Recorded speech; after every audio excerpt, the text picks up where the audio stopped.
Hey guys, King Kaiju here. Today we're going to be doing another Kaiju review, and this one, as you've seen by the title, is on the monster Verokron, who for this video is probably going to be a nightmare to balance. There we go, let's see how long that lasts. This Ultraman Ace Kaiju is not technically a monster like every other thing that I've done on this channel, but is instead a Choju, which is essentially Yapu's little goon monsters. And this is definitely one of the more bizarre ones that he uses, although all of the Ultraman Ace Kaiju are quite weird. With that being said, let's get on to the detail of Verokron here. Now, as I've mentioned before whenever I pulled this guy out for sizing, he isn't really based off of anything from what I can tell. There is parts from that kind of look like a plucked bird, and there's another part of him that kind of looks like a tuxedo or even a clown. He almost looks like a coral monster of some variety. I do really like most of the detail on him, despite how bizarre it is. It's captured really well, and from what I can tell, all of it is pretty accurate to the suit. The only thing that I'm not too big on is the way that his arms are positioned. They're almost curved, like he's trying to give you a hug,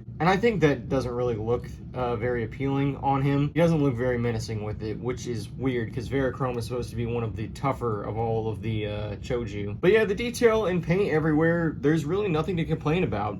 I would say besides the arms, he looks really good. Oh, and of course, the balance issue. Yeah, because of the fact that Verokron is humanoid and he also has like this weird stuff on his back, he typically does fall over. Well, not there obviously, but if I were to...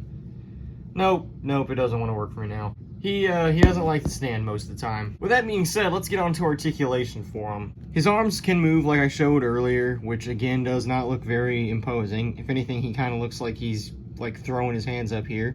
His legs can also move, of course, so you can get him to walk, kind of.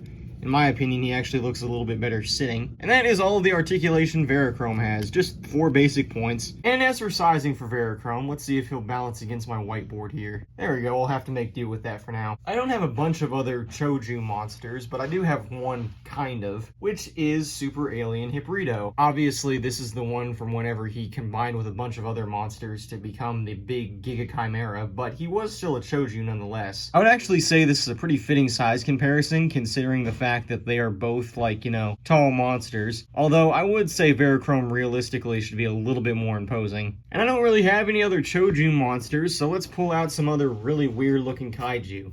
Like Mogroudon from Ultraman Cosmos. Yeah, Mogroudon, I haven't really pulled him out a bunch on this channel, but as you can see, another really weird looking monster. And considering Mogroudon is a small, you know, mole Kaiju, I would say Verokron looks pretty good next to him. And while this one is not a Choju, it is made out of several of them, and it's going to be Tyrant. I would say this is probably the most accurate size comparison yet, although I would say Tyrant should maybe be a little bit taller than Verokron here. And yeah, those are all the weird little monsters I have for sizing, and that also completes the Verokron review. There isn't a ton I can really say about him besides the fact that yes, he is a really bizarre looking monster, and that's a big reason why I wanted him. I had found him for a good price, and as you guys have seen by a lot of my reviews, I like the weird looking Showa era monsters of the Ultraman universe. And that's my thoughts on Verokron. Thank you all for watching, and I'll see you all in the next video.